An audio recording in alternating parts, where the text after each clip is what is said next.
Gesch. She is an interior designer and an associate partner at Michael Schuh Office of Architecture in Austin, and also have an office in Houston. They're an award-winning firm. They started in 2005. Yes. Yeah. Cool. Well, thank you so much for letting us ask you a few questions. We're in the Gervasoni showroom in Canto Interiors in Austin, Texas, and our offices are right down the street from one another. So thank you for letting us pester you. That's great to be here. It's such a beautiful showroom. Yeah, it's not a bad place to work. Plus, there's a machine that makes lattes and cappuccinos and espressos, and I haven't had any of those today. So I'm curious about what motivated you to design within an architecture firm versus doing solo work and having your own design house.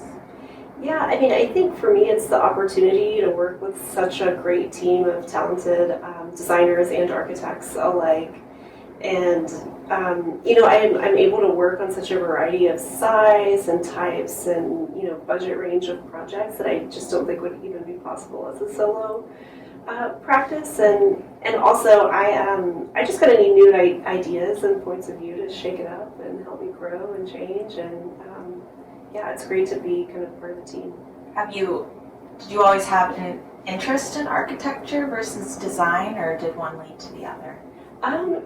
Well, not necessarily, actually. I kind of came to design, or my interest from design came from set design in high school theater. Kind of started my interest, and that's what led me to go. I went to school at UT here in the interior design program. So that, it's so interesting. There's kind of this voyeuristic quality of watching how people use space and then try to recreate that and make it feel very authentic and real. And, I think I'm still drawn to that, spaces that feel like an accurate reflection of who lives there, works there, eats there, rather than something that's so necessarily perfectly put together. Yeah, I've seen a lot of production designs where I'm just like, oh, this is way less about the aesthetic and the style and more about what this room is, the nuances of the room as a character, as part of that character. So that is really interesting. So you first notice that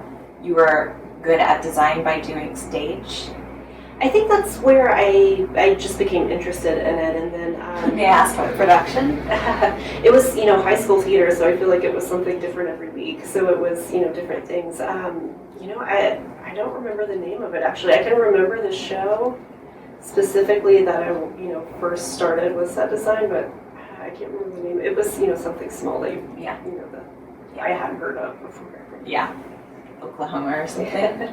So I'm curious, do you find that clients work from within architecture and design and interiors, like when you're working on a residence that's being built by you guys and you're doing the interiors, just as an example, do you find that the client likes to work from establishing what the inside of the home, what they want you to design it and decorate it like, and then work their way out to the exteriors, or is it the other way around? It really varies. I mean, I think, we try to approach design holistically, but it really varies. And I mean, a lot of times the interior does drive a lot of really important decisions, about the exterior of a building. For example, we're working on the terminal. It's a condo project in Dallas, and I think kind of what could be a natural instinct for an architect to design kind of floor-to-ceiling glass, wall-to-wall glass everywhere, which is something you see a lot.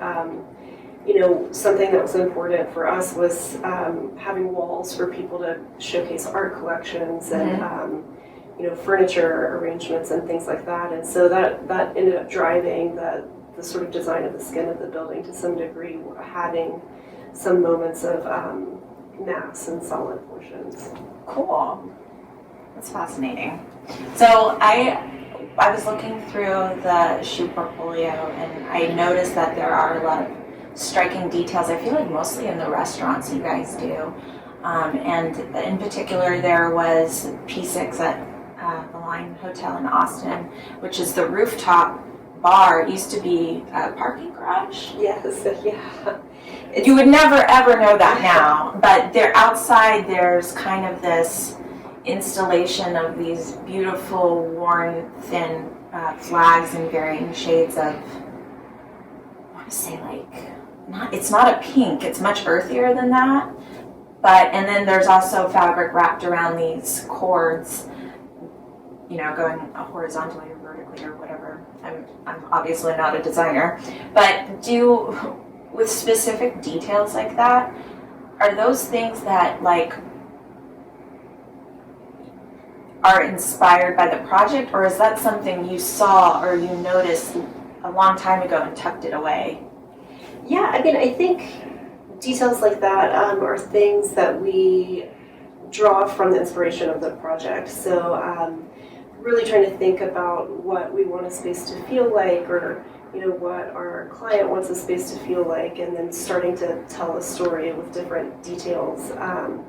That inspiration for those are Tibetan prayer flags, actually, and yes. And because something about it was familiar, and that also came up a lot for me when I was looking through the portfolio. It's like nothing felt in everything. Nothing felt, especially in the older buildings or buildings that are being repurposed. I noticed details that didn't feel like a designer put them there. They felt like they were supposed to be there all along. And I think that we'll kind of get more into that, but that's a nuanced, that's a nuance that I don't know that everybody can pull off without it being more pointed, I guess. But yeah, Tibetan prayer flags. Yeah, and I mean, I think the goal was that it wasn't so in your face, right? Literal, but just kind of a little.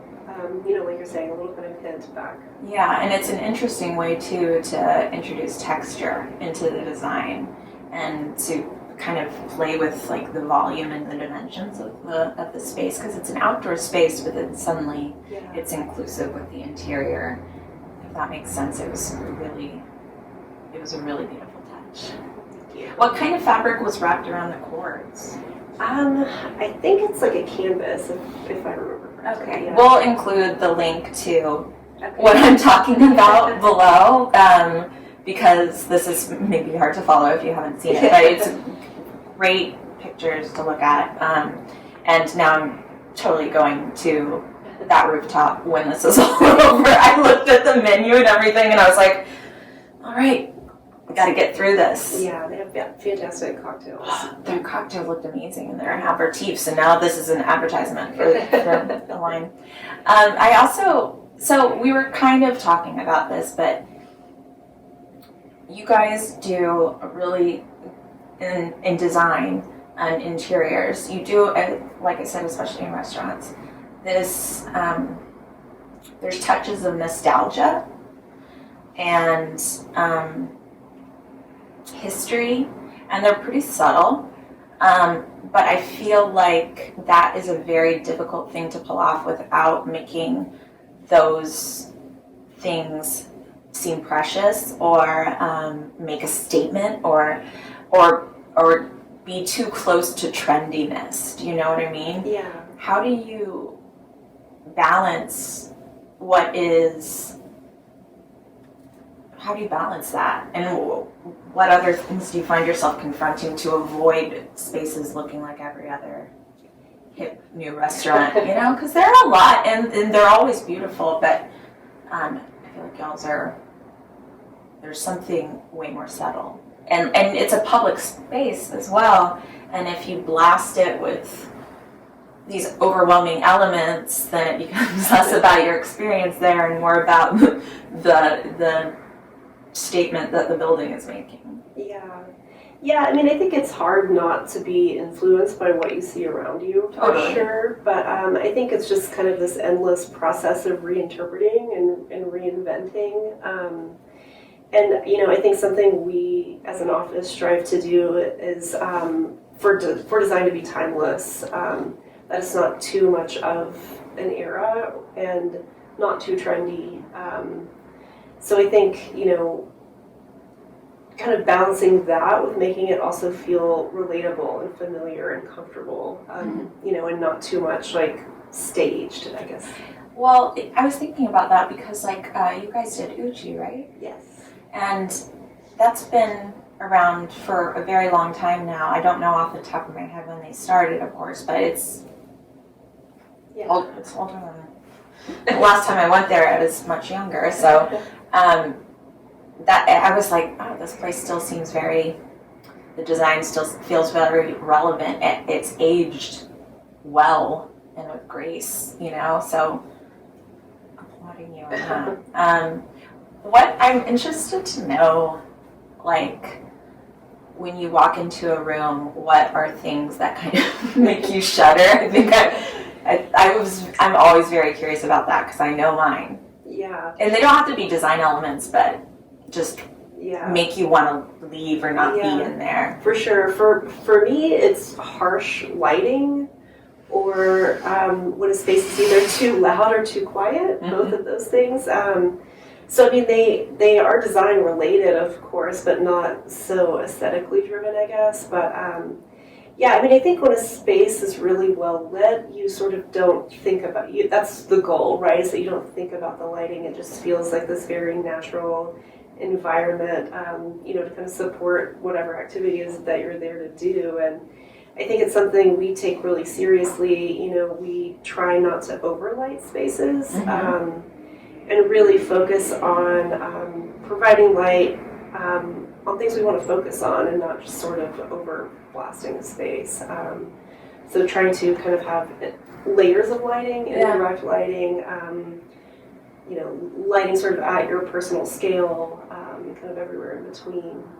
And then sound is tough too, because if a space is so dead quiet, that doesn't really feel comfortable. But then if it's so loud that you can't hear who you're with, that's not comfortable either. Yeah.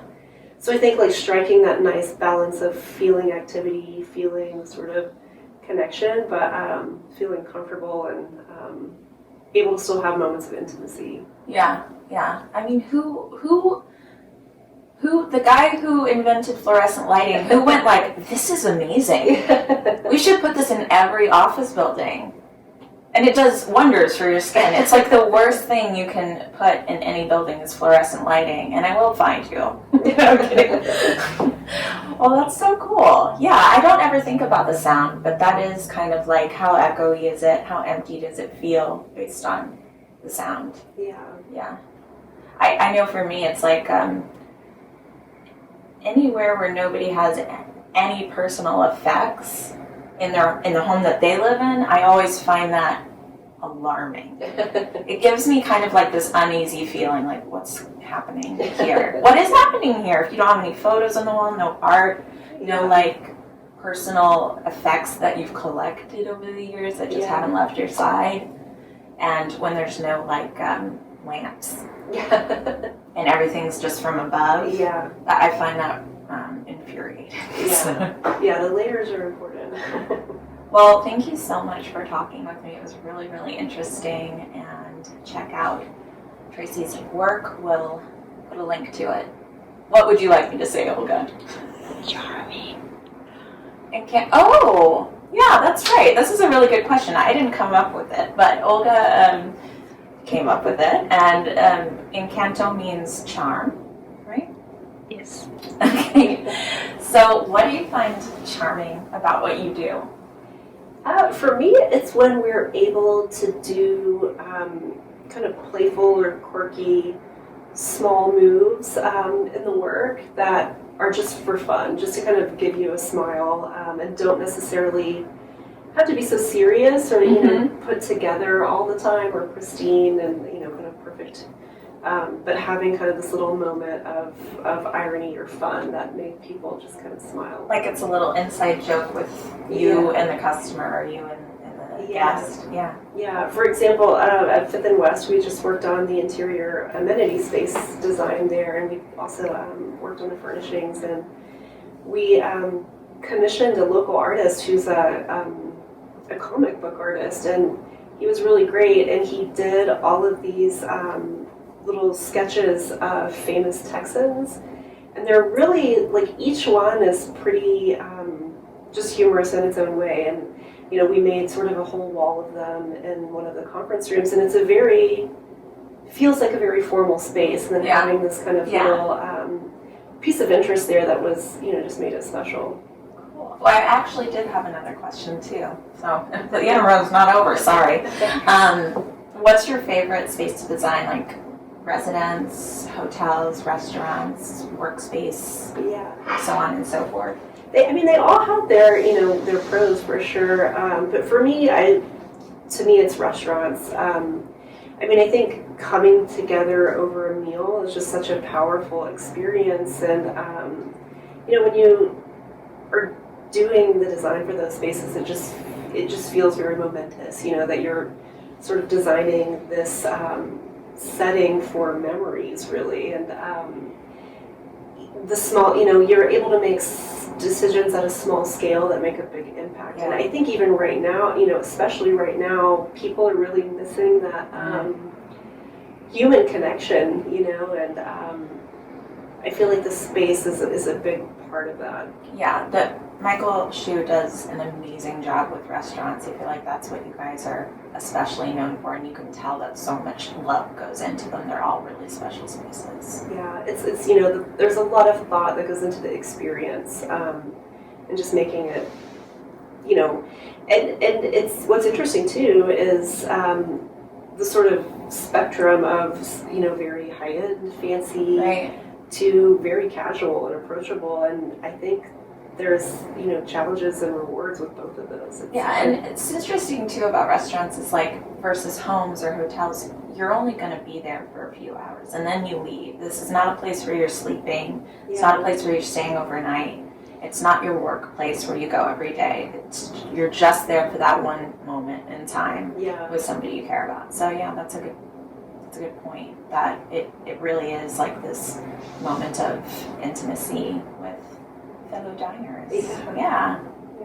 Well, now the interview really is over, and I just want to thank you for talking to me again. Yeah, thank you so much for having me.